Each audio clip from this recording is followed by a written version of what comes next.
అంశాలకు సంబంధించి విశ్లేషించడానికి మనతో పాటు బీఆర్ఎస్ సీనియర్ నాయకులు రాకేష్ గారు ఉన్నారు. నమస్తే అండి. అలాగే ప్రముఖ రాజకీయ విశ్లేషకులు నిఖిల్ గారు ఉన్నారు. నమస్తే నిఖిల్ గారు. రాకేష్ గారు, ప్రధానంగా బండి భగీరథ్ సంబంధించి ఇప్పటికీ వారం రోజులు అయిపోతున్నా కూడా ఇంకా అరెస్ట్ కాలేదు, అరెస్ట్ ఎందుకు చేయట్లేదని చెప్పేసి తెలంగాణ సమాజం ప్రశ్నిస్తుంది. అలాగే మహిళా లోకం కూడా పెద్ద ఎత్తున నిరసన వ్యక్తం చేస్తున్నటువంటి సందర్భం సంబంధించి మీరేమంటారు? గుడ్ మార్నింగ్ అండి సురేష్ గారు, మీకు నిఖిల్ గారికి, అదేవిధంగా టీవీ ప్రేక్షకులకు. మనం ఈరోజు జరుగుతున్నటువంటి అంశాన్ని ఏదైతే ఉందో ఇది శాంతి భద్రతల సమస్యగా చూడాలి. ఎందుకంటే బండి భగీరథ్ ఎందుకు అరెస్ట్ కాలేదు, నెంబర్ 1 క్వశ్చన్ ఒకటి. నెంబర్ 2 వచ్చేసి ఏంటంటే జనరల్గా ఎవరైతే చట్టంలో means financially and politically well established ఉంటారో వాళ్ళకు ఒక చట్టం, మిగతా పేదవాళ్ళకు ఒక చట్టం అన్నట్టుగా ఎక్కడ కూడా ఉండకూడదు. కాబట్టి ఇక్కడ జరుగుతున్నది ఏంటంటే ఒకటి, ఫస్ట్ తప్పు అసలు ఏ విధంగా ఒక కాంట్రవర్సీ క్రియేట్ చేయడం ఫస్ట్ క్లయింట్ మీద. ఆ కాంట్రవర్సీ క్రియేట్ చేసి ఫిర్యాదుదారు ఎవరైతే ఉన్నారో వాళ్ళకు సంబంధించిన అన్నీ కూడా సోషల్ మీడియా ట్రోల్ చేయడం, వాళ్ళకు సంబంధించినటువంటి సోషల్ మీడియాలో, తద్వారా క్యారెక్టర్ అసోసియేట్ చేయడం. దాని ద్వారా వాళ్ళొక ఆల్రెడీ ఒక ఫ్రేమ్ క్రియేట్ చేయడానికి ప్రయత్నం చేయడం జరిగింది, నెంబర్ 1. నెంబర్ 2 వచ్చేసి 2 డేస్లో నేను అటెండ్ అవుతా అని చెప్పేసి స్వయంగా ఆయన రాసినటువంటి లేఖ 2 డేస్ అయిపోయింది, టైం అయిపోయింది. టైం అయిపోయిన తర్వాత కూడా ఇంతవరకు దాన్ని చర్యలు చేపట్టలేదు.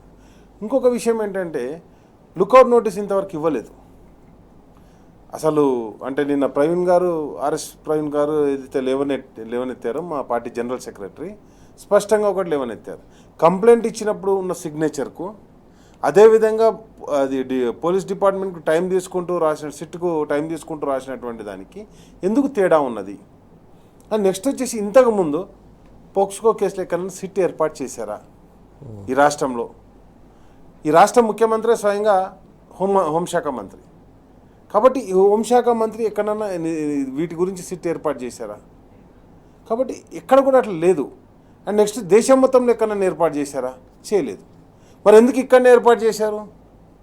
దాన్ని బట్టి మనకు అక్కడ ఉన్నటువంటి ములాఖాత్ అనేది మనకు స్పష్టంగా కనిపిస్తుంది.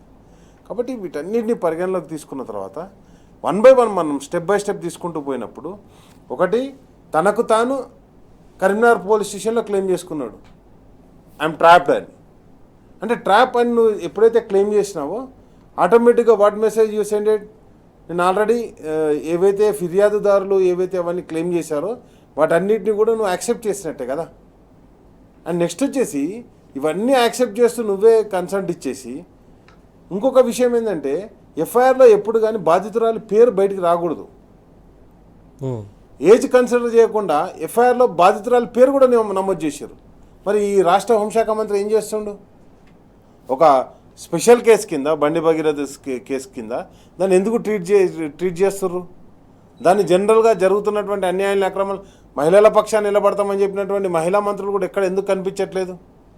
అండ్ నెక్స్ట్ వచ్చేసి ఏదైతే ఉన్నావు ఘటన వేరే ఘటన, ఉన్నావు ఘటన గురించి రాహుల్ గాంధీ స్వయంగా పోయిండు. ఎందుకో మరి ఇక్కడ రాహుల్ గాంధీ కనిపించట్లేదు. నేనేమంటున్నానంటే ఎక్కడికక్కడ కాంగ్రెస్ పార్టీ, బీజేపీ పార్టీ చేస్తున్నటువంటి చట్టాలను తమ చుట్టాలుగా మార్చుకోవడానికి, చట్టాలు తమ చేతిలో ఉన్నాయి కాబట్టి వాటిని ఏ విధంగా కొలాప్స్ చేయాలని చెప్పేసి వాడడం జరుగుతుంది. దీనికి సంబంధం లేని టాపిక్స్ మాట్లాడుతుంటారు. అండ్ నెక్స్ట్ వచ్చేసి ఇట్లాంటిదే కేసు ఒకటి జరిగిందని చెప్పేసి గతంలో ఎవరైతే ముఖ్య నాయకులు ఉన్నారో వారే మాట్లాడడం జరిగింది. ఏం మాట్లాడారు? కొన్ని ఇన్సిడెంట్లు అవి జరగకుండా జరిగినట్టు. ఇప్పుడు పదే కేసీఆర్ ఫ్యామిలీనో, కేటీఆర్ గారినో దూషించేటువంటి నాయకులందరూ ఎందుకు వాళ్ళు ప్రశ్నించినటువంటి ప్రశ్నలన్నిటికీ సమాధానం చెప్పడానికి మేము సిద్ధంగా ఉన్నాం. ఈరోజు సమాజం ప్రశ్నిస్తుంది. హైకోర్టు ఇప్పటికి కూడా పెండింగ్లో పెట్టింది. మరి 2 days అయిపోయింది, ఇంకా ఎందుకు? ఈ పోలీస్ డిపార్ట్మెంట్ మొత్తం కూడా ఎక్కడ కూడా సపోర్ట్ చేయట్లేదు, బాధితురాలికి ఎక్కడ సపోర్ట్ చేయట్లేదు. బాధితురాలికి న్యాయం జరుగుతున్న నమ్మకం కూడా కోల్పోయే దుస్థితికి తీసుకొచ్చి వాళ్ళ తల్లి నిన్న ప్రెస్ నోట్ రిలీజ్ చేయడం జరిగింది. దానిలో మధ్యవర్తిత్వం వహించింది ఎవరు? దానికి సపోర్ట్ చేసింది ఎవరు? ఏ విధంగా వాళ్ళు తీసుకుపోయారని చెప్పేసి వాటన్నిటికి కూడా మనం కొన్ని టర్మినాలజీ మనం ఎందుకు వాడలేకపోతున్నాం ఈరోజు కోర్టు నుంచి వాళ్ళు స్పెషల్ ఉత్తర్వు తెచ్చుకొని వెంటనే దాని మీద ఒక విష ప్రచారం చేయడానికి. కాబట్టి ఇవన్నీ కూడా మనం పరిగణలోకి తీసుకున్నప్పుడు మనకున్న పరిధిలో, కోర్టు నిర్ణయించినటువంటి పరిధిలో మనం మాట్లాడడం జరుగుతుంది. ఈరోజు భగీరథ ఎక్కడ, బండి భగీరథ ఎక్కడ ఎందుకు అరెస్ట్ చేయట్లేదు? సమస్య అంతా ఒకటి నేను ఆల్రెడీ కోర్టు కూడా తేల్చేసింది అమ్మాయి మైనర్ అని చెప్పేసి. అమ్మాయి మైనర్ అయినప్పుడు 2 థింగ్స్ ఉంటాయండి. ఒకటి అమ్మాయి స్టేట్మెంట్ బేస్ చేసుకొని ఉండడం జరుగుతుంది. 1 థింగ్ ఏంటంటే ఫిజికల్లీ అబ్యూజ్డ్ చేస్తే ఒక కేసు ఉంటుంది పోక్స్కోలో. కానీ ఫిజికల్గా అటాచ్ అంటే ఫిజికల్గా యూజ్ అయినప్పుడు దానికి ఇంకో పోక్స్కో కేసు ఈరోజు ఒక కేసు తీర్పు వచ్చింది నిన్ననే. ఇక్కడనే అది మన ఒక కానిస్టేబుల్ మిస్బిహేవ్ చేసిండని చెప్పేసి 30 years పనిష్మెంట్ వేశారు. 30 years వేశారు. కాబట్టి అంత స్ట్రాంగ్గా ఉంటుంది ఇది. దేశం మొత్తంలో చట్టాలు తీసుకొచ్చింది అంటే మేము కొత్త చట్టాలు తీసుకొచ్చినామని బీజేపీ పార్టీ చెప్తుంది. తీసుకొచ్చినటువంటి బీజేపీ పార్టీ వాడిని అనుసరించేది.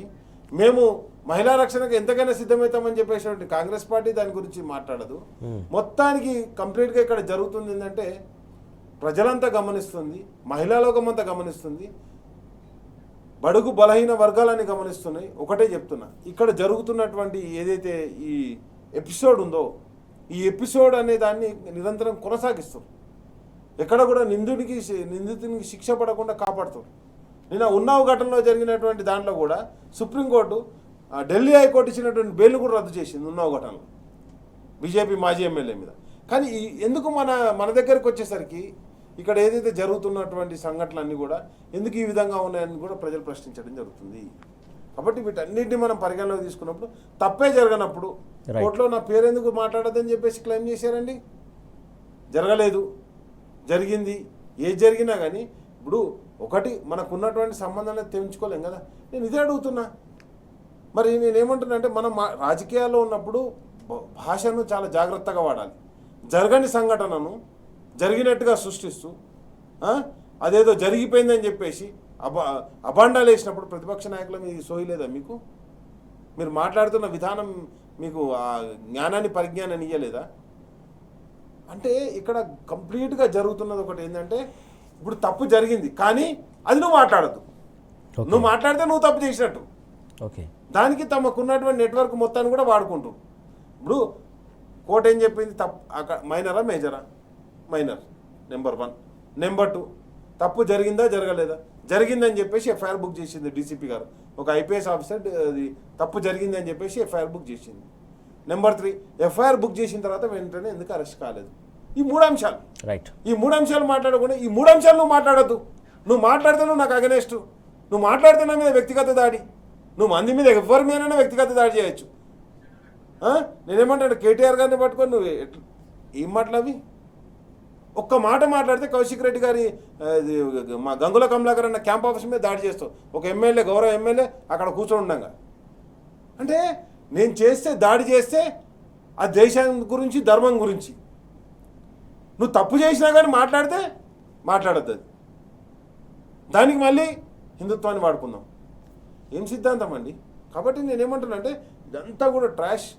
తప్పకుండా నేనేమంటానంటే బాధితురాలు ఎవరైతే ఆమె పక్షాన ప్రతిపక్ష నాయకులుగా ప్రతిపక్ష పార్టీగా మేము నిరంతరం పోరాటం, నాట్ ఓన్లీ ప్రతిపక్షం కాదు పాలకపక్షంగా ఉన్నప్పుడు కూడా కేసీఆర్ గారు ఒక అన్యాయం జరిగితే దిశ అనేటువంటి ఒక ఇన్సిడెంట్ జరిగితే కఠినమైనటువంటి శిక్షలు అవలంబించడం జరిగింది. ఎక్కడ క్రైమ్ జరిగినా కానీ వెంటనే దాని మీద చర్యలు తీసుకోవడం జరిగింది. ఆ రోజు ఎట్లుండండి మొత్తం Telangana she teams, special teams, అసలు చైన్ స్కాచింగ్లు జరుగుతుంటే వాళ్ళను మేము వెంటాడాలంటే మాకు బైకులు లేవంటే కేసీఆర్ గారు కొత్త బైకులు కొనిచ్చారు, కొత్త వెహికల్ కొనిచ్చారు. ఈరోజు దుస్థితి ఏందండి? అసలు కొన్న బండ్లకు పెట్రోల్ పోయినకి డీజిల్ పోయినకి పైసలు లేవు వీళ్ళ దగ్గర. రైట్. మళ్ళీ చైన్ స్కాచింగ్లు పెరిగినాయి. అంతేందుకండి కరీంనగర్లో నడిబొడ్డున నేను పెద్దపల్లి పోతున్నా. ఆ రోజు నాకాబందీ జరుగుతుంది. ఎందుకు జరుగుతుంది అంటే దొంగతనం జరిగింది. ఎక్కడ జరిగింది అంటే పలానా కాడ జరిగింది. కోర్టు పక్కనండి, కోర్టు ముందట ఉంటుంది, పక్కనే జరిగింది. అక్కడనే ఒక ప్రముఖ రాజకీయ నాయకులు ఉంటారు, ఒక్కరు కాదు 3-4 ఉంటారు అక్కడ. కాబట్టి నేనేమంటానంటే లా అండ్ ఆర్డర్ కంప్లీట్గా ఫెయిల్యూర్ అయింది. ఇక్కడ ఒక్క పర్సన్ అరెస్ట్ చేసే కెపాసిటీ లేకుండా పోయిందా తెలంగాణ పోలీసులకు? రైట్ అండి, అదే కదా ప్రశ్నిస్తుంది. Okay right. అయితే తప్పు చేసినటువంటి నిందితులను అరెస్ట్ చేయాల్సినటువంటి అవసరం ప్రభుత్వం పైన లేదా? ప్రభుత్వం ఎందుకు ఇంత అశ్రద్ధగా ఉంటుంది అంటూ కూడా తెలంగాణ సమాజం ప్రశ్నిస్తుందంటూ రాకేష్ గారు అడుగుతున్నటువంటి అంశం. ఇప్పుడు గారు ప్రధానంగా బండి భగీరథ కేసు సంబంధించి చూసుకున్నట్టయితే ప్రధానంగా ఇన్ని రోజులు కాలయాపన చేసి ఇప్పుడు లేరు, పరారీలో ఉన్నారని చెప్పడం వెనక అసలు ఆంతర్యం ఏంటి? ముందుగా మీతో పాటు సోదరులు రాకేష్ గారికి, టీ న్యూస్ ప్రేక్షకులందరికీ కూడా నమస్కారం. అయితే భగీరథ్ విషయంలోకి పోవడానికి కొంచెం ముందు చూస్తే మనము 2014 నుండి 2023లో కేసీఆర్ గారు దిగిపోయేంత వరకు రాష్ట్రంలో శాంతి భద్రతలు ఎట్లుండే, రాష్ట్రంలో పోలీస్ ఏ రకంగా పనిచేస్తుంది, 2023 డిసెంబర్లో రేవంత్ రెడ్డి గారు ఛార్జ్ తీసుకున్న తర్వాత కాంగ్రెస్ ప్రభుత్వం అధికారంలోకి వచ్చిన తర్వాత రాష్ట్ర పోలీస్ యంత్రాంగం ఏ రకంగా పనిచేస్తుంది, క్లియర్ డివిజన్ తెలుస్తూ ఉంటుంది మనకు. పాలకు పాలు, నీళ్ళకు నీళ్ళు. గతంలో కేసీఆర్ గారు నాయకత్వం తీసుకున్నాడు, రాష్ట్రాన్ని నడిపినాడు, చీమ చిటుక్కుమంటే పోలీసులు అక్కడ ఉండే పరిస్థితి ఉంటుండే. ఎక్కడైనా చిన్న దొంగతనం జరిగినా, చైన్ స్నాచింగ్ జరిగినా కూడా క్షణాలలో వాళ్ళని పట్టుకునేటట్టు డేగకన్నులాగా ఉంటుండే రాష్ట్ర పోలీస్ యంత్రాంగం అంతా కూడా. ఈరోజు ఏమైందండి, రాష్ట్రంలో ఒక ఇంత కీలకమైనటువంటి కేసు జరిగి పిటిషన్ ఇచ్చిన తర్వాత, కంప్లైంట్ ఇచ్చిన తర్వాత ఈ రోజుకి 8 రోజులు గడుస్తున్నా కూడా రాష్ట్ర ముఖ్యమంత్రి స్వయంగా చెప్తా ఉంటాడు ఆగమేఘాల మీద అరెస్ట్ చేసే పరిస్థితులు ఉండవు అని. పెట్టిన కేసు ఏందండి, పోక్సోలో ఉన్న రూల్ ఏందండి, చట్టం ఏం చెప్తుంది, 24 గంటల లోపల నిందితుడిని పట్టుకోవాలి, అక్యూజ్డ్ని పట్టుకోవాలి అని ఉంది.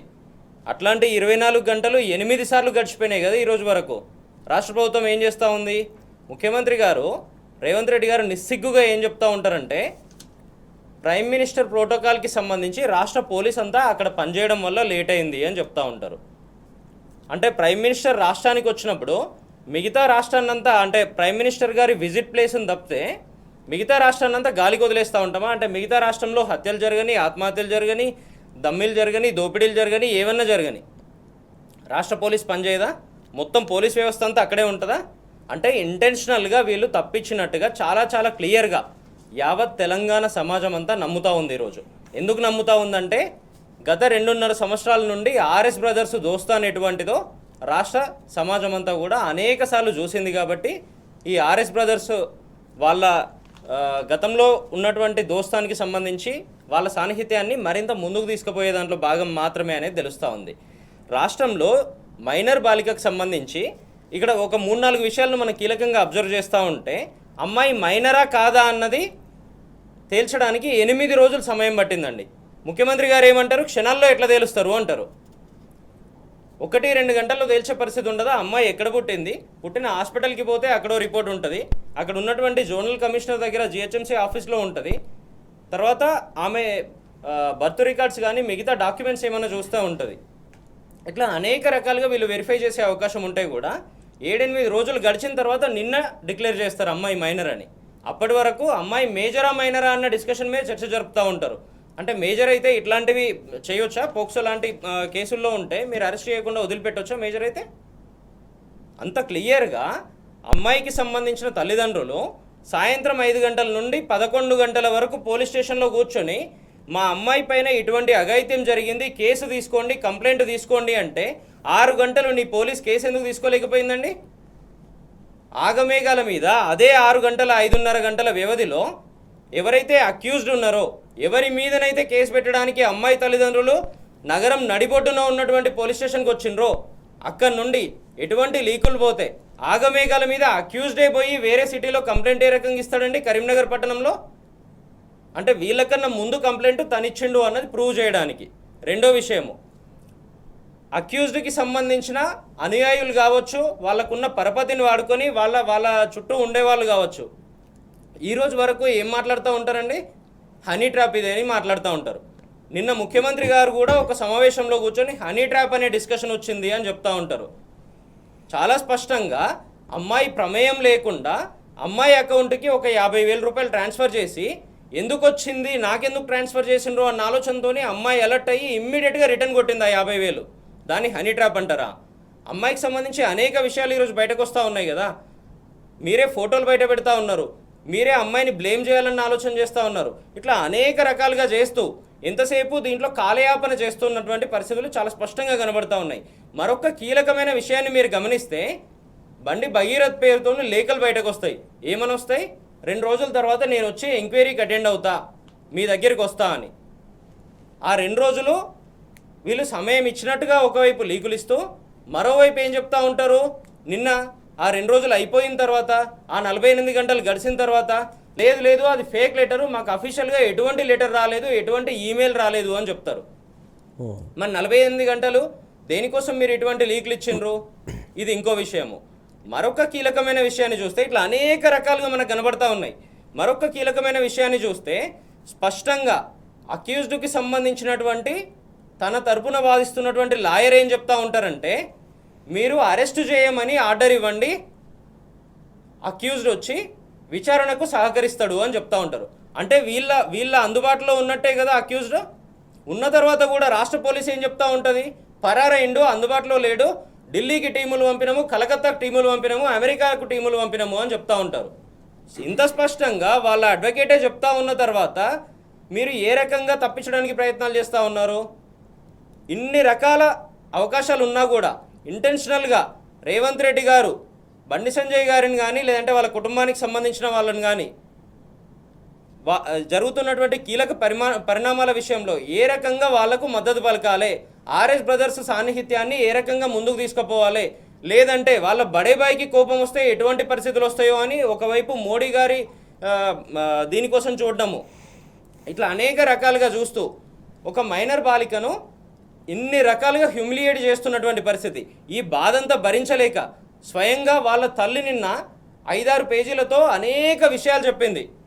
ఇన్ని రకాలుగా హింసిస్తూ ఉన్నారు మమ్మల్ని, ఇదంతా ఇంటెన్షనల్గా చేస్తున్నట్టు తెలుస్తూ ఉందని అన్ని చెప్తా ఉన్నా కూడా రాష్ట్ర పోలీసులో చలనం ఉండదు. ఇప్పటికి కూడా ఇంకా ఆలోచిస్తాము, ఇంకా మేము ప్రయత్నం చేస్తూనే ఉన్నాము అని చెప్తా ఉంటారు. మొదలేమో ఒక రకమైన సెక్షన్లు పెడతారు, తర్వాత 2-3 రోజుల తర్వాత సమాజం అంతా ప్రశ్నిస్తూ ఉంటే అమ్మాయితో మేము మాట్లాడినాము అని చెప్పి ఆ రీజన్ చెప్పి మళ్ళీ ఇంకో రకంగా సెక్షన్లు మారుస్తూ ఉంటారు. ఇన్ని చేసి చివరికి 8 రోజుల తర్వాత కూడా ఏ రకమైన కదలిక లేనటువంటి పరిస్థితి, ఇప్పటికి కూడా నిందితుడిని పట్టుకోలేనటువంటి పరిస్థితి. అంటే నేను ఇంతకు ముందు ఎందుకు చెప్పినా అంటే కేసీఆర్ గారి నాయకత్వంలో ఉన్నప్పుడు ఇట్లాంటివి ఏమైనా చిన్న చిన్న ఇష్యూస్ జరుగుతూ ఉంటే కూడా ఇమ్మీడియట్గా పోలీస్ రీచ్ అవుట్ అయ్యే పరిస్థితి ఉండే. ఆ రకంగా మొత్తం భారతదేశంలోనే తెలంగాణ పోలీస్కి నెంబర్ 1 పోలీస్ అవార్డులు అందుకున్నటువంటి పరిస్థితి కేసీఆర్ గారి నాయకత్వంలో ఉంటే ఈరోజు 8 రోజుల దాకా కూడా నిందితుడిని పట్టుకోలేనటువంటి పరిస్థితి. నేను ఇంకో విషయం చెప్తా తెలంగాణ పోలీస్ ఫెయిల్యూర్కి సంబంధించి. ఈరోజు ముఖ్యమంత్రి గారు పదే మాట్లాడుతూ ఉన్నారు కదా, డ్రగ్స్ అని మాట్లాడుతూ ఉన్నారు కదా. అదే డ్రగ్స్కు సంబంధించి మన హైదరాబాద్ నగర నడిబొడ్డున ఈసీఐఎల్ ప్రాంతంలో పక్క రాష్ట్రానికి సంబంధించిన పోలీసులు వచ్చి మన దగ్గర డ్రగ్స్ ఛాంబర్స్ని పట్టుకున్నటువంటి పరిస్థితి. అంటే తెలంగాణ రాష్ట్ర పోలీస్ ఏ రకంగా విఫలమవుతుందో చూస్తూ ఉన్నాము. అయితే దీంట్లో ఇంకో విషయం ఏంటంటే అనేక సార్లు ఇదే పోక్సో కేసులు నమోదైతే నిన్నగాక మొన్న కూడా గడిచిన 24 గంటల్లో 48 గంటల్లో కూడా 2-3 కేసుల్లో 24 గంటలు గడవక ముందే ఇదే తెలంగాణ పోలీసు పోక్సో కేసులో వేరే ఎవరైతే ఇన్వాల్వ్ అయి ఉన్నారో వేరే కేసులకు సంబంధించి మన రంగారెడ్డి జిల్లాకు సంబంధించి కానీ లేదంటే ఇంకో దగ్గర కానీ వాళ్ళందరినీ 24 గంటల్లో ఎట్లా పట్టుకున్నారు? కేవలం ఈ బండి భగీరథను మీరు ఎందుకు పట్టుకోలేకపోతా ఉన్నారు? ఇంటెన్షనల్గా కేవలం పోలీసులే సహకరిస్తున్నట్టుగా తెలుస్తూ ఉంది. వాళ్ళ ఫ్యామిలీ ఎవరైతే అక్యూజ్డ్ ఉన్నారో వాళ్ళ తండ్రికి ఉన్న పరపతిని వాడుకొని మాత్రమే ఇదంతా చేయాలని సేవ్ చేయాలని ఆలోచన చేస్తున్నట్టుగా తెలుస్తూ ఉంది. సమాజం మొత్తం ఈరోజు ఎదురు చూస్తూ ఉంది. అంటే ఒకవేళ ఇటువంటి అక్యూజ్ను కనుక వదిలేస్తే రేపు పొద్దున విచ్చలవిడితనం అయిపోయి మిగతా వాళ్ళు కూడా ఏ రకంగా అమ్మాయిల మీదకి ఎగబడతారు, అమ్మాయిలను ఇబ్బందులకు గురి చేస్తారు, ఆకతాయిలు ఏ రకంగా రెచ్చిపోతూ ఉంటారని తెలంగాణ సమాజం మొత్తం భయపడుతున్నటువంటి పరిస్థితి ఈరోజు. దాన్ని మొత్తాన్ని కట్టడి చేయాలంటే ఇమ్మీడియట్గా రాష్ట్ర ముఖ్యమంత్రి గారు ఆలోచన చేసి ఫాస్ట్ ట్రాక్ విధానంలో బండి భగీరథను కస్టడీలోకి తీసుకోవాల్సిన అవసరం ఉంది. రైట్ రాకేష్ గారు, ప్రధానంగా ఫాస్ట్ ట్రాక్ విషయానికి సంబంధించి గమనించినట్లయితే చాలా కేసులలో ఫాస్ట్ ట్రాక్ పెట్టేసి చాలా తీర్పులు వెల్లడించినటువంటి సందర్భం మనం చూస్తూ ఉన్నాం. కాకపోతే ఇంత కీలకమైనటువంటి కేసుకు దానికి అప్పగించకుండా ఇలా జాప్యం చేయడం వెనుక అసలు కథ ఏందనుకోవాలి మనం? ఇప్పుడు first of all fast track నిర్ణయం తీసుకోవాల్సిన అవసరం కూడా లేదండి. ఇది పోక్స్కో కేసు అన్నప్పుడే అది ఫాస్ట్ ట్రాక్ మీద ఉంటుంది. కాబట్టి దానికి వెంటనే ఇప్పుడు నిన్నటి వరకు మనకు ఏదైతే ఉన్నదో ఒకటి అధికారి ఆల్రెడీ ఐడెంటిఫై చేసింది అమ్మాయి మైనర్ అని ఐడెంటిఫై చేసింది కాబట్టి కేసు సెక్షన్ పెట్టింది ఎవరు? Police department. చర్యలు చేపట్టాల్సింది ఎవరు? Police department. కోర్టు కూడా డైరెక్షన్ ఇచ్చేది ఎవరు? పోలీస్ డిపార్ట్మెంట్కు. మరి ఆ డిపార్ట్మెంట్ ఏం పని చేస్తుంది? ఆ డిపార్ట్మెంట్కి మంత్రి ఎవరు? స్వయంగా ముఖ్యమంత్రి. ఇప్పుడు సెంట్రల్ కాంగ్రెస్ పార్టీ మాట్లాడుతుంది కానీ స్టేట్ కాంగ్రెస్ పార్టీ మాట్లాడదు. ఇక్కడ జరుగుతుంది ఏంటంటే చట్టం అమలు చేయాల్సినటువంటి వాళ్ళు ఎందుకు అమలు చేస్తలేరని ఇక్కడ ప్రధానమైనటువంటి ప్రశ్న. ఎందుకు ఇంత డిలే చేస్తుర్రు అంటే ఒక పొలిటికల్ ఇన్ఫ్లుయెన్స్డ్ వాడి దాన్ని ఏదైనా చేయొచ్చు, పక్కదారి పట్టియచ్చు అని చెప్పేసి ఒక మెసేజ్ సమాజాన్ని తప్పుదారి పట్టిస్తుంది. సమాజానికి రాజకీయ పార్టీల మీద అంటే రాజకీయాల మీద ఉన్నటువంటి విరక్తిని సృష్టించడం జరుగుతుంది. ఇది సమాజానికి మంచిది కాదు, ప్రజాస్వామ్యానికి మంచిది కాదు.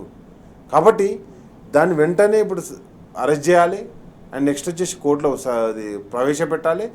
తదనుగుణంగా దాని మీద చర్యలు చేపట్టడం చేయాలి. ఎందుకంటే నిన్నటి వరకు ఒక అది అవునా కాదా అని ఉండే ఆ సంగతి తీసేసింది కదా. ఎందుకంటే ఒకటి మున్సిపల్ డిపార్ట్మెంట్ బర్త్ సర్టిఫికేట్ ఇవ్వాల్సింది, జిహెచ్ఎంసీ అది సీఎం గారి కిందనే ఉన్నది. నెక్స్ట్ వచ్చేసి పోలీస్ డిపార్ట్మెంట్ అది ఏదైతే అరెస్ట్ చేయాల్సినటువంటి పోలీస్ అది సీఎం దగ్గరనే ఉంది. ఇప్పుడు 2 డిపార్ట్మెంట్లు పనిచేయనప్పుడు ఈ 1 వీక్ నుంచి వెళ్ళి 2 డిపార్ట్మెంట్లు పనిచేయనప్పుడు మరి ఎవరు పనిచేయాలి? అంటే రాష్ట్రంలో శాంతి భద్రతల పరిస్థితి ఏంది? ఇక్కడ స్పష్టంగా ఒకటి కనిపిస్తుంది. ఏదైతే ముఖ్యమంత్రి గారు దీని దగ్గరుండి ఈ కేసు డిలే కావడానికి ఎన్ని విధాలుగా సహాయ సహకారాలు అందించానో అన్ని విధాలుగా అందిస్తుండని చెప్పేసి మనకు కనిపించడం జరుగుతుంది. ఇది కదా మనం చేస్తున్నటువంటి. ఇప్పుడు ఒకటి నేరం జరిగినప్పుడు వెంటనే శిక్ష పడాలని కోరుకోవడం ప్రతి సామాన్యునికి ఉండేటువంటి నైతికత, జనరల్ మనకున్న రైట్. ఆ రైట్ కూడా కోల్పోయే విధంగా ఈరోజు ఉసిగొల్పుతున్నారనే కదా ఇక్కడ సమస్య మొత్తం. కాబట్టి వెంటనే నిందితుడు ఎవరైనా సరే, ఎంత ఇన్ఫ్లుయెన్స్డ్ అయినా సరే, వెంటనే వారిని చట్ట పరిధిలోకి తీసుకురావాలి. ఈ దేశంలో చట్టాలు ఎంత గొప్పగా ఉన్నాయంటే ఒకప్పుడు ఇందిరాగాంధీని కూడా అంటే ప్రైమ్ మినిస్టర్ ఆఫ్ ఇండియాను కూడా డిఫీట్ చేసినటువంటి అంటే ఎన్నిక చెల్లదు అని తీర్పు ఇచ్చినటువంటి గొప్ప చట్టాలు మన దేశంలో ఉన్నాయి. కాబట్టి ఈ రోజున చట్టాలను మనం వెంటనే అంటే ఆ చట్టాలను ఏ విధంగా వినియోగించుకోవచ్చుకో కూడా ఆ రోజు ఉన్నటువంటి జ్యుడిషియరీ సిస్టమ్ చెప్పింది. ఎవరు ఏం మాట్లాడాలి, ఎవరు ఏం మాట్లాడదు అవన్నీ సెకండరీ. కానీ ఇప్పుడు వెంటనే చర్యలు చేపట్టాలని కదా ఇక్కడ చెప్తుంది. కాబట్టి ఇంతకుముందు మిత్రులు ఏమని ఎత్తినట్టుగా ఒక తల్లి ఎందుకు అంత ఆవేదనతో ఒక మైనర్ తల్లి తన బిడ్డ ఒకటే అండి. ఇక్కడ జరిగిన సంఘటన సింపుల్గా మనం చెప్పుకోవాలంటే ఒక బిడ్డ సూసైడ్ అటెంప్ట్ చేసిన తర్వాత కన్న పేగుకే నష్టం జరుగుతున్న తర్వాత ఏ తల్లి తండ్రి ఊకుంటారండి? ఇప్పుడు పిల్లలు ఎవరికైనా పిల్లలే కదా. నా పిల్లలు అని చెప్పినప్పుడు మందికి కూడా పిల్లలే కదా. ఆ తల్లి కూడా గర్భశోకమే కదా. ఆ తల్లిని ఆ విధంగా వేధించినప్పుడు ఏ గుర్తుకు రాలేదు నైతిక విలువలు? కాబట్టి ఇప్పుడు సమాజం మొత్తం ప్రశ్నిస్తుంది. నువ్వు మంది జననాల గురించి, మంది పుట్టుకల గురించి మాట్లాడినప్పుడు ప్రతి ఒక్క పుట్టుకను ప్రశ్నించాల్సి వస్తుంది. కాబట్టి నేనేమంటున్నానంటే జననం ఎంత గొప్పది కాదు. పుత్రుడు పుట్టగానే పుట్టజనలా అని చెప్పేసి ఒక పద్యం ఉంటుంది. అట్లా నేనేమంటున్నానంటే ఇప్పుడు పుత్రోత్సాహం తండ్రికి ఎప్పుడు కలుగుతుంది? పుత్రుడు ప్రయోజకుడైనప్పుడు. ఈరోజు జరుగుతున్నది ఏంది? కాబట్టి ఇవన్నీ కూడా మనం పరిగణలోకి తీసుకోవాలి. అండ్ నెక్స్ట్ వచ్చేసి ఆ తల్లి పడుతున్న వేదనను ప్రతి ఒక్కరు అర్థం చేసుకోవాలి. వాళ్ళు కూడా కోర్టు నుంచి వెళ్ళి తెచ్చుకోవడం జరిగింది. ఎక్కడ కూడా అమ్మాయికి సంబంధించినటువంటి వీడియోలు కావచ్చు, లేకపోతే ఫోటోలు కావచ్చు, లేకపోతే ఏవేవైతున్నాయో వాటన్నిటి మీద కూడా కేసు ఫైల్ చేయడం జరిగింది. కాబట్టి సత్వరం ఆ కుటుంబానికి న్యాయం జరిగే విధంగా, ఆ కుటుంబాన్ని రక్షించే విధంగా మనం చర్యలు చేపట్టాల్సిన ఆవశ్యకత ఉన్నది. అందుకే నిన్న బీఆర్ఎస్ పార్టీ మహిళా విభాగం మొత్తం కూడా, ఎందుకంటే ఈ రాజ్యాంగాన్ని తప్ప అంతకంటే మించింది లేదు కదా. రాహుల్ గాంధీ రోజు రాజ్యాంగాన్ని పట్టుకొని తిరుగుతారు, కానీ రాజ్యాంగాన్ని ఎప్పుడు ఫాలో కాడు. కాబట్టి ఆ రాజ్యాంగాన్ని రాసినటువంటి అంబేద్కర్ దగ్గరికే అయ్యా ఇగో నువ్వు రాసిన రాజ్యాంగాన్ని ఎట్లా తుంగలో తొక్కుతున్నారు అని చెప్పేసి నిన్న ధర్నా కార్యక్రమం చేపట్టి, కానీ ధర్నా చేపట్టినటువంటి మహిళా నాయకులను అరెస్ట్ చేయడానికి విత్ ఇన్ షార్ట్ పీరియడ్లో పోలీసులు ఊరుకొస్తారు. కానీ ఇన్ని రోజులైనా కానీ ఇంతవరకు ఎఫ్ఐఆర్ బుక్ చేసినంత సీరియస్గా ఇప్పటివరకు అరెస్ట్ చేయడంలో చూపెట్టలేదు. ఎక్కడ ఉన్నాడో ముద్దాయిని కూడా చూపెట్టట్లేదు. కాబట్టి ముద్దాయి నేరస్తుడా కాదా అనేది కోర్టు తెలుస్తుంది. కానీ ఈరోజు జరిగిన సంఘటన మన కళ్ళ కట్టినట్టు కనిపిస్తుంది. మనం తీర్పులు ఇవ్వడానికి లేము కదా. కాబట్టి ఆ తీర్పు ఏదైనా తీసుకోవడానికి సమాజం కూడా సిద్ధంగా ఉన్నది. కానీ ఆ తీర్పు కంటే ముందు ఇప్పుడు మీకు సింపుల్ చెప్తా అండి, కేసీఆర్ గారిని సాక్షిగా పిలిచిర్రా, లేకపోతే జరిగినటువంటి సంఘటనకు ఇన్సిడెంట్కు బాధ్యులుగా పిలిచిర్రా, ఏం పిలిచిర్రో పోలీసు డిక్లేర్ చేయాలి. కానీ ఒక మాజీ ముఖ్యమంత్రి, తెలంగాణ రాష్ట్రాన్ని సాధించిన మా తొలి ముఖ్యమంత్రి, ఈ తెలంగాణ జాతిపిత పిలువంగానే పోలీసు వాళ్ళు పిలువంగానే వచ్చిండు, అటెండ్ అయ్యిండు. ఆ కేసులో ఆయన ఏడు అడిగిండో ఇన్ఫర్మేషన్ చెప్పిండు, వెళ్ళిపోయిండు. ఒక కేసు కాదు, తొలి ముఖ్యమంత్రి కేసీఆర్ గారిని 2-3 కేసులకు పిలిచారు. కాళేశ్వరం ప్రాజెక్ట్ దాని మీద పిలిచారు, సిట్ వేసి, సిట్టింగ్ జడ్జి ఒక కమిషన్ వేసి. అదేవిధంగా ఏది ఫోన్ ట్యాపింగ్ అని పిలిచారు. దేనికి పిలిచిన సిద్ధంగా ఉండే. ఒక ముఖ్యమంత్రి కంటే పెద్దోళ్ళ అండి ఈ తెలంగాణ రాష్ట్రాన్ని సాధించినటువంటి గొప్ప నాయకుడి కంటే గొప్ప కేటీఆర్ గారిని ఎన్నిసార్లు పిలిచారండి ఈ ఫార్ములా కేసుకు? 3-4 సార్లు పిలిచారు. ఏసీబీ పిలుస్తుంది, ఈడీ పిలుస్తుంది, ప్రతిదానికి అటెండ్ అయ్యాను. ఏ రోజు కూడా నేను అటెండ్ కాను అని చెప్పలే. కాబట్టి నేనేమంటానంటే ప్రతిపక్ష నాయకులుగా ఒక 10 సంవత్సరాలు మంత్రిగా పనిచేసినటువంటి కేటీఆర్ గారు ఏ రోజు పిలిస్తే ఆ రోజు అటెండ్ అయ్యండు. ఏం పని పాట లేని, ఏం చదువుకున్నాడో తెలియనాడో పిలిస్తే అటెండ్ కానీ కూడా ప్రాబ్లం అవుతుంది. ఏంది మరి ఇది? అంటే ప్రతిపక్ష నాయకులకు ఒక చట్టం, పాలక పక్షంలో కేంద్రంలో ఉన్న వాళ్ళకి, రాష్ట్రంలో ఉన్న వరకు ఇంకో చట్టం ఏదైనా అంబేద్కర్ తయారు చేసిండా? చేయలే కదా. అంబేద్కర్ మా అందరికి ఒకటి రాసిండు. కాబట్టి ఈరోజు అంబేద్కర్ రాసినటువంటి రాజ్యాంగాన్ని గౌరవిద్దాం, అదేవిధంగా ఈ దేశంలో ఉన్నటువంటి జ్యుడిషియరీ సిస్టమ్ని గౌరవిద్దామని చెప్పేసి మనం చెప్తున్నాం. కాబట్టి వెంటనే చట్టపరమైనటువంటి చర్యలు తీసుకోవాలని మనం డిమాండ్ చేస్తున్నాం. రైట్ అండి, ఖచ్చితంగా చట్టపరంగా చర్యలు తీసుకోవాల్సినటువంటి అవసరం ఉంది. ప్రభుత్వం ఖచ్చితంగా ఒక సైడ్ సపోర్ట్ చేయడం కాదు, బాధితులకు కూడా సపోర్ట్ చేయాల్సినటువంటి అవసరం ఉంది. ప్రధానంగా తెలంగాణ సమాజం కూడా ఈ కేసు సంబంధించి ఎంతో వెయిట్ చేస్తున్నటువంటి అంశం. న్యాయం ఎటువైపు ఉంది, అన్యాయం ఎటువైపు ఉందని కూడా సమాజం ప్రశ్నిస్తుంది. దానికి సంబంధించి ప్రభుత్వమే సమాధానం చెప్పాలని చెప్పేసి వీరు కోరుతున్నటువంటి అంశం. నిఖిల్ గారు, ప్రధానంగా కోర్టులో కూడా ఈ అంశం సంబంధించి ముందస్తు బెయిల్ సంబంధించి విచారణ జరిగింది. అయినా కూడా అక్కడ కోర్టులో కూడా ఎటు తేలని పరిస్థితి కనబడుతుంది. ప్రధానంగా అసలు అంటే తప్పు చేశారని ఒప్పుకోలు కోసము కోర్టులో ముందస్తు బెయిల్ కోసం వెళ్ళారా, ఎందుకోసం వెళ్ళారనేది అందరిలో కూడా ఉత్కంఠ రేపినటువంటి నేపథ్యంలో అక్కడ కూడా ఊరట లభించినటువంటి అంశం. దాన్ని ఎట్లా చూస్తారు మీరు?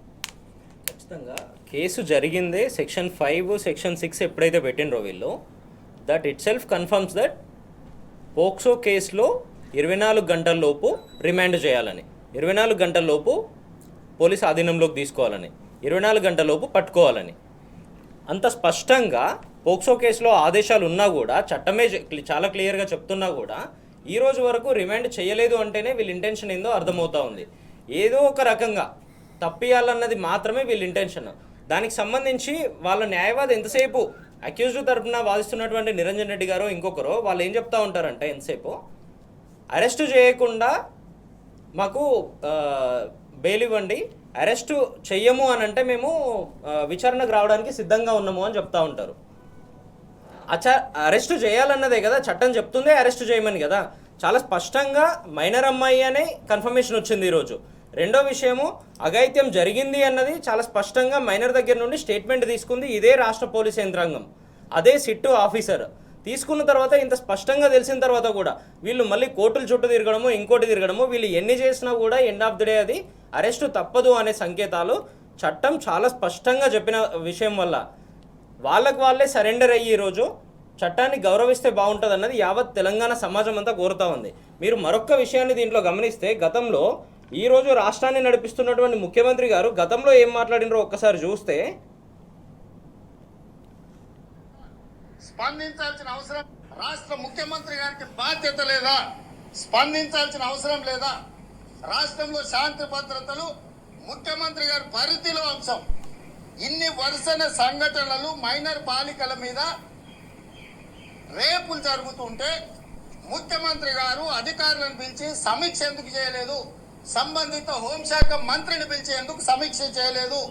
అంటే రేపులు జరిగిన మైనర్ల మీద ఇట్లాంటి పాశవికమైన దాడులు జరిగినా ముఖ్యమంత్రి గారికి పట్టదా? మీరెందుకు ఈ సంఘటనను ఖండించలేదు? ఇంత స్పష్టంగా ప్రతిపక్షంలో ఉన్ననాడు మాట్లాడినటువంటి ఇదే రేవంత్ రెడ్డి గారు ఈరోజు హోంమంత్రి మీరే, ముఖ్యమంత్రి మీరే, ఈరోజు బాధ్యత తీసుకోవాల్సింది కూడా మీరే. అయినా కూడా 8 రోజులు గడుస్తున్నా కూడా మీరు ఎందుకు అరెస్ట్ చేయలేదు? ఎవరిని కాపాడడానికి, ఎవరిని వెనకేసుకురావడానికి మీరు ఆలోచనలు చేస్తూ ఉన్నారు అన్నది ఒక్కసారి రాష్ట్ర ప్రభుత్వం అంతా రాష్ట్ర ప్రభుత్వంతో పాటు రాష్ట్ర ప్రజానీకం అంతా కూడా చూస్తూ ఉన్నారు.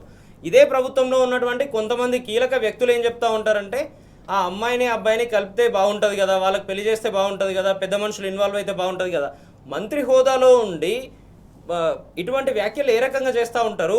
ఆ అమ్మాయి ఆల్రెడీ నా మీద అఘాయిత్యం జరిగింది, నాకు తెలియకుండానే నా మీద అఘాయిత్యం చేసే ప్రయత్నం చేసిండ్రు అని చాలా స్పష్టంగా చెప్తున్నప్పటికీ కూడా మంత్రి హోదాలో ఉండి ఈ రకమైన స్టేట్మెంట్లు ఏ రకంగా ఇస్తూ ఉంటారు? ఇదే రేవంత్ రెడ్డి గారి ప్రభుత్వంలో ఉన్నటువంటి మంత్రి గారు మళ్ళీ ఇమీడియట్గా రాజకీయ కోణంలో వాళ్ళ పీసీసీ ప్రెసిడెంట్ వచ్చి ఏం చెప్తా ఉంటారు? అది ఆయన సొంత అభిప్రాయము, దానికి పార్టీకి కానీ దానికి ప్రభుత్వానికి కానీ సంబంధం లేదని చెప్తూ ఉంటారు. రాష్ట్రంలో అసలు సర్కార్ నడుపుతున్నారా, మీరు సర్కస్ నడుపుతున్నారా? ఏంది ఇంత కీలకమైన ఇష్యూ జరిగి యావత్ దేశమంతా కూడా ఇటువైపే చూస్తూ ఉంటే, హై ప్రొఫైల్ కేసు అని యావత్ దేశమంతా, దేశవ్యాప్తంగా ఉన్న మీడియా అంతా చూస్తూ ఉంటే కూడా ఈ రోజుకు కదలిక లేనటువంటి పరిస్థితి.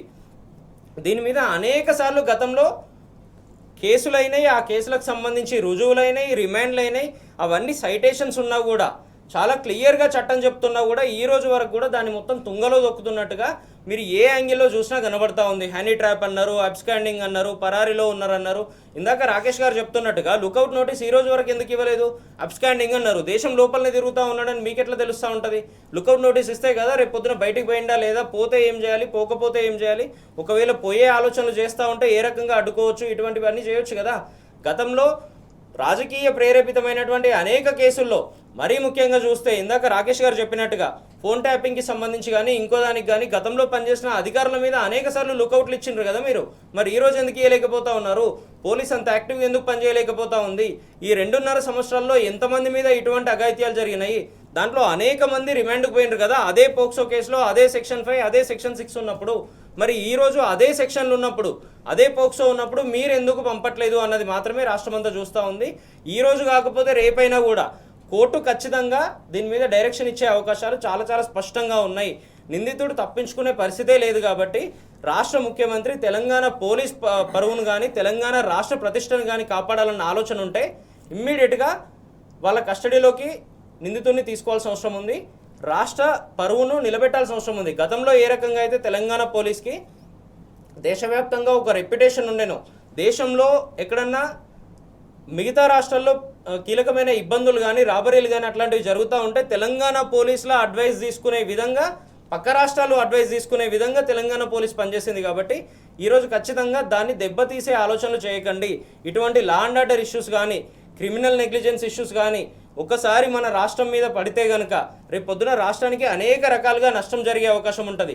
నిన్నగాక మొన్న క్రైమ్ రికార్డ్స్ బ్యూరో కూడా వాళ్ళ రిపోర్ట్ ఇచ్చింది. దాంట్లో కూడా చాలా స్పష్టంగా చెప్తా ఉంది, గతంలో ఉన్నదానికంటే చూస్తే 2024లో విపరీతంగా తెలంగాణలో క్రైమ్ రేట్ పెరిగిందని చెప్తా ఉంది. అనేక రాబరీలు జరిగినాయి. 2-3 లక్షల కేసులు నమోదైనాయి మన దగ్గర. 200-300 కేసులు కాదు, 2-3 లక్షల కేసులు నమోదైనాయి. ఇటువంటివి అన్నీ చూసి రేపు పొద్దున రాష్ట్రానికి పెట్టుబడులు పోయే అవకాశం ఉంటుంది. ఉన్నవి తరలిపోవడం ఒక ప్రాబ్లం అవుతే రేపు పొద్దున కొత్తగా ఎవరు పెట్టుబడులు పెట్టేదానికి రారు. భారతదేశంలో అనేక రాష్ట్రాల నుండి మైగ్రేషన్స్ నడుస్తూ ఈరోజు తెలంగాణ రాష్ట్రం ఒక సిరి సంపదలతో చాలా గొప్పగా విరాజిల్లుతున్నటువంటి పరిస్థితి ఉంది. ఈ రకంగా అన్ని డైవర్ట్ అయ్యి యావత్ తెలంగాణ రాష్ట్రానికే నష్టం వచ్చే అవకాశం ఉంటుంది. ఏది ఏమైనా కూడా ఈరోజు యావత్ దేశం చూస్తున్నట్టుగా ఇమ్మీడియట్గా అక్యూజ్డ్ మీరు అరెస్ట్ చేయాల్సిన అవసరం ఉంది. రైట్ రాకేష్ గారు, నిన్న ఒక ఏదైతే ఫోక్సోకి సంబంధించి కేసులోనే ఫాస్ట్ ట్రాక్ ఏర్పాటు చేసి ప్రధానంగా ఏదైతే బోయినపల్లి కానిస్టేబుల్కి సంబంధించినటువంటి వ్యక్తికి 30 ఏళ్ల జైలు శిక్ష విధిస్తూ నిన్న తీర్పు ఇచ్చినాం. మిగతా కేసులు అన్నింటిలో కూడా ఇట్లా చకచకా జరిగిపోతున్నాయి, తీర్పులు వస్తున్నాయి. కాకపోతే ఈ కేసు సంబంధించి ఎందుకు పురోగతి లేదనుకోవాలి? ఒకటండి, మహిళల విషయంలో ఎక్కడ అన్యాయం జరిగినా సమాజం తప్పకుండా వాళ్ళ పక్షాన్ని నిలబడాలి.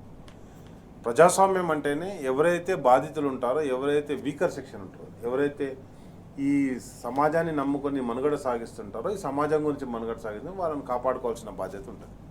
కాబట్టి ఈరోజు మహిళలు కూడా ఈ సమాజంలో కొంతవరకు బాధితులుగా ఉన్నప్పుడు వాళ్ళని రక్షించాల్సిన బాధ్యత కూడా ప్రభుత్వాల మీద ఉంటుంది. కానీ ఆ బాధ్యతను ప్రభుత్వం తీసుకోవట్లేదు. ఇక్కడ ప్రధానమైనటువంటి సమస్య ఏంటంటే ఇప్పటి వరకు అథెంటిక్గా ఏ మంత్రి కానీ ఏ ఆఫీసర్ కానీ ఇంతవరకు దాని గురించి స్పందించాలి. మీకు ఒక ఇన్సిడెంట్ చెప్పాలండి. ఒక జానీ మాస్టర్ అని చెప్పేసి నేషనల్ అవార్డు విన్నర్ కొరియోగ్రఫీలా, ఆయన మీద ఒక కేసు అవుతుంది. ఆ కేసు అయినప్పుడు ఏం జరిగిందంటే, ఆ కేసు ఎప్పుడు పెట్టారు? 2024లో పెట్టారు. కేసు ఎప్పటిదట అంటే 2019లో నా మీద, నేను మైనర్గా ఉన్నప్పుడు నా మీద అత్యాచారం జరిగిందని చెప్పేసి కంప్లైంట్ చేస్తే 2024లో అప్పటికి మేజర్. మైనర్గా ఉన్నప్పుడు కేసు, మైనర్గా ఉన్నప్పుడు నాకు జరిగింది, no evidence no proofs, only statement. దాంతో ఏం చేశారు, వెంటనే జానీ మాస్టర్ అనేటువంటి ఒక కొరియోగ్రాఫర్ జైలు వేసారు. ఆయన నేషనల్ అవార్డు రిటర్న్ తీసుకున్నారు. ఆయనను దాదాపుగా ఫోక్స్కో మొత్తం కేసు బుక్ అయిపోయింది. ఇక్కడ అసలు ఒక 16కు అంటే 19కి 24 5 సంవత్సరాల తర్వాత పెట్టిన కేసుకి అంత ఇంపాక్ట్ ఉంటే, ఈరోజు డైరెక్ట్గా హైకోర్టు చెప్పిందండి. అంటే ప్రభుత్వం చెప్పింది ఏజు మైనరే అని చెప్పేసి చెప్పిన తర్వాత ఇంకా చర్యలు చేపట్టడానికి ఎందుకు సిద్ధమైతలేరు? అంటే జానీ మాస్టర్ విషయంలో గోవాలో ఉన్నాడు ఆయన. గోవాలో ఉంటే అక్కడికి పోలీసులను పంపించి పట్టుకొని వచ్చారు, మనం చూసినాం. మరి ఈ కేసులు ఎందుకు జరుగుతలేదు? కాబట్టి కేసును డిఫరెంట్గా వాళ్ళు డీల్ చేస్తుర్రు. ఎట్లా ఇప్పుడు మీకు ఒకటే సింపుల్ చెప్తా, ఎందుకంటే ఈ సందర్భం వచ్చింది కాబట్టి ఎట్లా హోమ్ మినిస్టర్ యాక్ట్ చేస్తుండ అనేది. అంటే హోమ్ మినిస్టర్ అంటే గౌరవం. ఈ రాష్ట్ర ముఖ్యమంత్రి ఏ విధంగా యాక్ట్ చేస్తుండని కనిపిస్తుంది మనకు. ఏ విధంగా యాక్ట్ చేస్తుండు ముఖ్యమంత్రి? ఫర్ సపోజ్ ఒక సినిమా థియేటర్లో సినిమా చూడడానికి ఆ హీరో పోతే, పుష్ప సినిమాకి పోతే, ఆడ చనిపోయిన వెంటనే హీరోని అరెస్ట్ చేసి లోపల పడేసి, ఇదే సాగర్ ఏది హుస్సేన్ సాగర్ దగ్గర సాగర్ ఆరతి అని పెట్టేసి చెప్తే దాంట్లో ఒక కార్యకర్త చనిపోతే ఆ సాగర్లో పడి, మరి ఆ కేంద్ర మంత్రి మీద ఎందుకు కేసు పెట్టలే, ఆయన ఎందుకు జైలు లేలే? ఇప్పుడు జానీ మాస్టర్కి ఒక రూల్ ఉంటుంది పోక్స్కో కేసులో, మరి ఇక్కడికి వచ్చేసరికి ఇంకో రూల్ ఉంటుందా? కాబట్టి ఇవన్నీ కూడా మనం పరిగణలోకి తీసుకున్నప్పుడు, ఇంతకుముందు మీరు ఒకటి అన్నారు, ఒక కానిస్టేబుల్కి వెంటనే 30 సంవత్సరాలు జైలు శిక్ష పడ్డదని. కానిస్టేబుల్ మీద జగద్గిరిగుట్ట ఇంకో సంఘటన జరిగింది, ఇక్కడ జరగలేదు. మళ్ళా జగద్గిరిగుట్ట సంఘటన జరిగింది. ఆ అమ్మాయి పాప, ఆ పాప వాళ్ళ చిన్న అక్కడికి తిరుపతి పోయినప్పుడు జరిగింది. వెంటనే ఇక్కడ 0 ఎఫ్ఐఆర్ కింద కేసు బుక్ చేసారు, వాడిని అరెస్ట్ చేశారు. ఇక్కడ 0 ఎఫ్ఐఆర్ అడుగుతలేము, కుల్లం ఉన్నది. హిమ్సెల్ఫ్ ఈయన అఫిడవిట్ ఇచ్చిండు, రైట్, నేను హనీ ట్రాప్కి గురైనా అని. ట్రాప్ అంటే ఏదండి? ట్రాప్ అంటే వాళ్ళు రచించిన వలలో వీలు పడ్డం. ఇది హనీ ట్రాప్ కాదు, ఈయన వాళ్ళ మీద ట్రాప్ వేసిండనంటే కనిపిస్తుంది మనకు.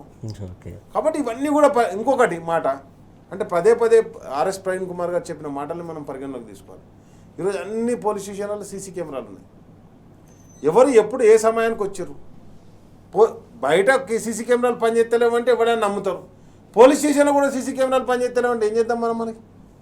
పోలీస్ స్టేషన్ అయితే సీసీ కెమెరాలు పనిచేయాలి కదా. పనిచేసినప్పుడు కంప్లైంట్ చేయడానికి ఏ టైంకి వచ్చారు, అక్కడ కంప్లైంట్కి ఎవరు పోయారు, అవన్నీ నిజాలు తీసుకొచ్చి బయట పెట్టాలి కదా. సమాజం ముందట పెట్టాల్సిన బాధ్యత కూడా డిపార్ట్మెంట్ మీద ఉంటుంది కదా. కాబట్టి ఇవన్నీ కూడా మనం పరిగణలో తీసుకోవాలని కోరుతున్నాం. ఓకే, చాలా నిజాలు దాచుతూ ఇక్కడ ప్రభుత్వం కావచ్చు, పోలీస్ వ్యవస్థ కావచ్చు, ఒక సైడే కొమ్ము కాస్తుందని చెప్పేసి ఆరోపణలు వెలువెత్తుతున్న నేపథ్యంలో ఖచ్చితంగా ప్రభుత్వం కావచ్చు, పోలీస్ శాఖ కావచ్చు, ఖచ్చితంగా ఈ నిజాలను బయటకు తీయాల్సినటువంటి అవసరం ఉందని చెప్పేసి మీరు చెప్తున్నటువంటి అంశం. నిఖిల్ గారు, ప్రధానంగా నలుదిక్కుల హైదరాబాద్ నలుదిక్కుల 4 టీమ్స్ హాస్పిటల్లో ఏర్పాటు చేయకు పునాది వేసినటువంటి ఘనత కేసీఆర్ సర్కార్ టైంలో జరిగినటువంటి అంశం. దానికి సంబంధించి ప్రధానంగా ఇప్పుడు మొట్టమొదటి టీమ్స్ ప్రారంభానికి నోచుకున్నటువంటి అంశం సనత్ నగర్. దానికి సంబంధించి కేటీఆర్ నిన్న పర్యటించారు. చాలా సందర్భాలు, చాలా విషయాలు మాట్లాడినటువంటి సందర్భం గురించి మీరేమంటారు? పునాది ఒక్కటే కాదండి, దాదాపుగా సింహభాగం పనులు పూర్తి చేసింది కూడా కేసీఆర్ గారే. తను ఏ రకంగా ఆలోచన చేసిందంటే, రాష్ట్రంలో హెల్త్ కేర్ అనేది ద బెస్ట్ ఉండాలి, హైదరాబాద్ నగరం అనేది విస్తృతంగా పెరుగుతూ ఉంది. ఈరోజు అన్ని మూలలు విస్తృతంగా హైదరాబాద్ డెవలప్ అవుతున్నటువంటి పరిస్థితులు. గతంలో దాదాపు ఒక 50-60 లక్షల మంది ఉంటే వితిన్ నో టైం కేవలం 10-12 సంవత్సరాల కాల వ్యవధిలోనే దాదాపుగా డబల్ అయింది. ఈరోజు 1,20,30,30 లక్షలకు చేరుకుంది. రానున్న రోజుల్లో 2 కోట్లు దాటే అవకాశాలు కూడా ఉన్నాయి అని చెప్పేసి అనేక సర్వేలు కానీ అనేక ఎస్టిమేషన్లు ఇవన్నీ వస్తూ ఉన్నాయి.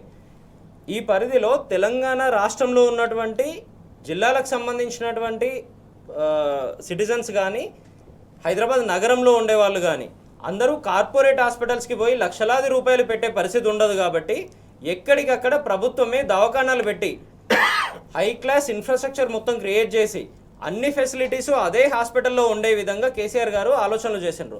దాంట్లో భాగంగా హైదరాబాద్కి నలుమూలల టిమ్స్ అని, Telangana institute of medical sciences అనే పేరుతోని కరోనా లాంటి సిచ్యువేషన్స్ ఏమైనా వచ్చినా కూడా ఇమ్మీడియట్గా ట్యాకిల్ చేసే విధంగా, ఒకవైపు ఒక చివరికి సంబంధించి ఎల్బీ నగర్లో అయితే ఏంది, ఇంకోవైపు అల్వాల్లో కానీ, ఇంకోవైపు సనత్ నగర్లో కానీ, ఇంకోవైపు గచ్చిబౌలిలో కానీ ఈ రకంగా టిమ్స్ హాస్పిటల్స్ స్టార్ట్ చేసిండ్రు. కేసీఆర్ గారే స్వయంగా డిజైన్లు చేసి, కేసీఆర్ గారే స్వయంగా పునాది రాయేసి, కేసీఆర్ గారే ఫండ్స్ ఇచ్చి సింహభాగం పనులన్నీ పూర్తి చేస్తే, ఈరోజు దానికి సంబంధించిన మిగిలిన పనులను ఎప్పుడో పూర్తి చేయాల్సి ఉండే ఈ కాంగ్రెస్ ప్రభుత్వం కేవలం ఇది పూర్తి చేస్తే కేసీఆర్ గారికి ఎక్కడ పేరు వస్తుందో, బీఆర్ఎస్ పార్టీకి ఎక్కడ పేరు వస్తుందో అనే అక్కసుతో 2.5 సంవత్సరాలు ఈరోజు దాన్ని ఎక్స్టెండ్ చేసిండ్రు. 2.5 సంవత్సరాలు టైంపాసులు చేసి ప్రజల నుండి కానీ, ప్రధాన ప్రతిపక్షంగా ఉన్నటువంటి బీఆర్ఎస్ పార్టీ నుండి కానీ ఈరోజు పెద్ద ఎత్తున మీరు పూర్తి చేస్తారా లేదా అనే క్వశ్చన్ వచ్చినప్పుడు పూర్తి చేయక తప్పని పరిస్థితిలో ఈరోజు మన సనత్ నగర్కి సంబంధించిన హాస్పిటల్ని చూస్తూ ఉన్నాం. నిన్న కేటీఆర్ గారు పోయి తన సంతోషం చూస్తూ ఉంటే, రాష్ట్రంలో ఉన్నటువంటి ప్రజల కోసం ఆనాడు కేసీఆర్ గారు 24 గంటలు ఏ రకంగా కష్టపడ్డారో అది తన కళ్ళలో కనబడతా ఉంది. ఈరోజు కార్పొరేట్ హాస్పిటల్కి సంబంధించి ఏ రకమైన ఫెసిలిటీస్ ఉంటాయో, ఏ వ్యాధికి సంబంధించి అయినా కూడా ఏ రకంగా ఫాస్ట్ ట్రాక్ లెవెల్లో ట్రీట్మెంట్ ఉంటుందో, అదేవిధంగా ఈరోజు సనత్ నగర్ టీమ్స్లో అన్ని రకాల ఫెసిలిటీస్ ఉండే విధంగా ఆలోచనలు చేసిండ్రు. దాంట్లో మరీ ముఖ్యంగా చూస్తే 1000 పడకల హాస్పిటల్తో మనకు ఈరోజు ప్రైవేట్ కార్పొరేట్ హాస్పిటల్కి పోతే కూడా అన్ని బెడ్స్ ఉన్నటువంటి పరిస్థితి ఉండదు. ఆ రకంగా 1000 పడకలతో హాస్పిటల్ ఉండి దాంట్లో 300 ఐసీయూ బెడ్లు, ప్రతి బెడ్కు ఆక్సిజన్ ఫెసిలిటీ కూడా క్రియేట్ చేసే విధంగా, అంటే రేపు పొద్దున ఏదైనా కరోనా లాంటి సిచ్యువేషన్ వస్తే కూడా దాన్ని ట్యాకిల్ చేసే విధంగా ఒకేసారి అనేక మందికి ట్రీట్మెంట్ ఇచ్చే ఆలోచనలు దాన్ని చేసే విధంగా కేసీఆర్ గారు ఆలోచన చేసిండ్రు. ఈరోజు రేవంత్ రెడ్డి గారు అదే రకంగా బస్తీ దవాఖానాలు కేసీఆర్ గారు ఏదైతే ఓన్లీ హైదరాబాద్ నగరానికి సంబంధించి 350 బస్తీ దవాఖానాలు పెట్టినరో దాన్ని కూడా ఈ రోజు రేవంత్ రెడ్డి గారి నాయకత్వంలో పక్కన పెట్టినటువంటి పరిస్థితులు. ఈ రోజు హాస్పిటల్స్కి పోతే పరిస్థితి ఎట్లా తయారైందంటే హాస్పిటల్లో సర్జరీస్ జరుగుతూ ఉంటే కూడా ఐసీయూ బెడ్ మీద పేషెంట్ ఉన్న తర్వాత కూడా సర్జరీ చేస్తున్న టైంలో కరెంటు పోతా ఉంది. ఆ విషయం కరెంటు పోవడం వల్ల సర్జరీలు హోల్డ్ చేస్తున్నటువంటి పరిస్థితి. లేదంటే హాస్పిటల్లో పిల్లలను కానీ పెద్దవాళ్ళని కానీ ఎలుకలు గరిచినటువంటి పరిస్థితులు కూడా చూసినాం మనం ఇదే రేవంత్ రెడ్డి గారి నాయకత్వంలో. మిగతా టిమ్స్ హాస్పిటల్లను కూడా రేవంత్ రెడ్డి గారు ఈరోజు యుద్ధ ప్రాతిపదికన కేసీఆర్ గారికి పేరు వస్తుందా ఇంకొకరికి పేరు వస్తుందా అనే విషయాలను పక్కన పెట్టి రాష్ట్ర ప్రజానికానికి సంబంధించి మేలు జరుగుతుంది అన్న కోణంలో అక్కడో ఇక్కడో పెండింగ్ ఉన్నటువంటి మిగతా పనులను కూడా పూర్తి స్థాయిలో కంప్లీట్ చేయడంతో పాటు కేసీఆర్ గారు ఏదైతే ప్రతి జిల్లాకు ఒక మెడికల్ కాలేజ్ పెట్టి దానికి అనుబంధంగా గవర్నమెంట్ హాస్పిటల్ కూడా పెట్టినరో వాటన్నిటిని కూడా యుద్ధ ప్రాతిపదికన పూర్తి చేసి రాష్ట్ర ప్రజానికానికి అందుబాటులో పెట్టాల్సిన అవసరం ఉంది. రైట్ రాకేష్ గారు, ప్రధానంగా పేరుకు సంబంధించినటువంటి విషయం చూసుకున్నట్టయితే పేరుకు సంబంధం లేకుండా కేసీఆర్ గారు ఆ రోజు ఆరోగ్యశ్రీని కొనసాగించి చాలా హుందాగా వ్యవహరించారు. కాకపోతే ఇప్పుడు కాంగ్రెస్ సర్కారు పేరు విషయం సంబంధించి చాలా విధ్వంసం సృష్టిస్తున్నటువంటి సందర్భం కదా. అంటే వీళ్ళంతా ఇన్స్టెంట్ నాయకులు అండి. ఇన్స్టెంట్గా డబ్బుతో పుట్టినటువంటి నాయకులు వీళ్ళు. ప్రజల బలంతోటో ప్రజల యొక్క మన్ననలతోటో పుట్టినటువంటి నాయకులు కాదు. కేసీఆర్ గారు ఎప్పుడు చెప్పేవారు మాకు అందరికి కూడా, అంటే మేమంతా విద్యార్థి దశ నుండి ఆయనతో పాటు మాకు అంటే రాజకీయ గురువు కావచ్చు, రాజకీయంగా మమ్మల్ని ఓర్ణమాలు దిద్దించింది కావచ్చు, మమ్మల్ని ఉద్యమంలోకి తీసుకొచ్చింది కావచ్చు, ప్రతి ఒక్కటి కూడా కేసీఆర్ గారు. నిజంగా ఆయన అంటే మాకు అన్నీ కూడా నేర్పింది కేసీఆర్ గారు. కేసీఆర్ గారు ఎప్పుడు కానీ ఏ అంశాన్ని కానీ ఒక మంచిని మనం ఎవరి దగ్గర ఉన్నా తీసుకోవాలి, శత్రువు దగ్గర ఉన్నా తీసుకోవాలి, చెడును మనం కూడా చేద్దామని ఆలోచించద్దని చెప్పారు. ఈరోజు ఎందుకండి అసలు ఇవి టిమ్స్ అనేది ఎందుకు కట్టారు? ఒక ఆలోచన ఎందుకు వచ్చింది కేసీఆర్ గారికి అంటే పేదలు పడుతున్నటువంటి బాధలు. ఈరోజు చాలా కాస్ట్లీ ఏంటి అంటే విద్య, వైద్యం, ఈ రెండు కూడా పేద ప్రజలకు అందించాలని చెప్పేసి వెంటనే ఏం చేశారు, గురుకులాలు పెట్టారు. గురుకులాలు పెట్టి ఫ్రీ ఎడ్యుకేషన్ ఇచ్చారు. 1000 గురుకులాలు, 1000 పైన గురుకులాలు, 1000 అనుకుందాం, 1000 గురుకులాలు పెట్టిండు. ఈ దేశం మొత్తంలో ఎవరు పెట్టాలి. నెక్స్ట్ వచ్చేసి వెంటనే ప్రభుత్వ హాస్పిటల్, మాతా శిశు సంక్షేమ సెంటర్లను ఎక్కడ కూడా లేకుండా, ఎందుకంటే వాటన్నిటిని పెట్టి ప్రతి పేద మహిళ గవర్నమెంట్ దవాఖానలో డెలివరీ చేసుకోవాలని పెట్టుకున్నారు కాన్సెప్ట్. అండ్ నెక్స్ట్ వచ్చేసి ఆ మహిళ ఏదైతే ప్రెగ్నెన్సీ ఉన్నప్పుడు పనికి పోలేదు, వెంటనే పనికి పోమంటారని చెప్పేసి అయిపోయింది, డెలివరీ అయిన తర్వాత పనికి పోమంటారని వాళ్ళకు 12,000 రూపాయలు ఇచ్చారు. అబ్బాయి పుడితే 12,000, అమ్మాయి పుడితే 13,000 ఇచ్చారు. అంగన్వాడీ నుంచి అన్ని ఫెసిలిటీస్ అంది ఇచ్చారు.